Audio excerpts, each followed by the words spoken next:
கஷ்டமான சூழ்நிலையில வளர்ந்த பொண்ணு தான் நானு.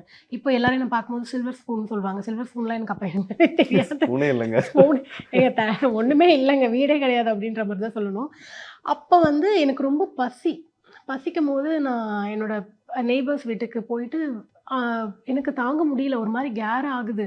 ஐயோ! அதில ஏதாவது ஒரு ஒரு கரண்டி சாப்பாடு குடுத்தா கூட போதும் அப்படின்னு நினைப்போம் தெரியுமா? ஸோ எனக்கு வந்து அப்போ நான் அத பார்க்குறேன்.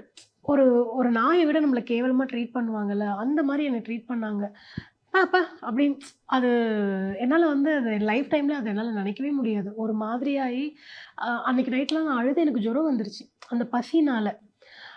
இப்ப அவங்களே என்ன வந்து பிரைஸ் பண்ணி என்ன பார்க்கும்போது, நம்மள யாரையுமே நான் என்ன சொல்வேன்னா, யாரையுமே கேவலமா நம்ம நினைக்கக்கூடாது. யார் எந்த இடத்துல பெருசா ஆவாங்கன்னு யாருக்குமே தெரியாது. ஸோ எப்படி என்ன எனக்கு அத கரெக்ட்டா கன்வே பண்றேன்னா எனக்கு தெரியல. மண், மொழி, மானம் காக்க ஸ்டாலின் தொடரட்டும், தமிழ்நாடு வெல்லட்டும்.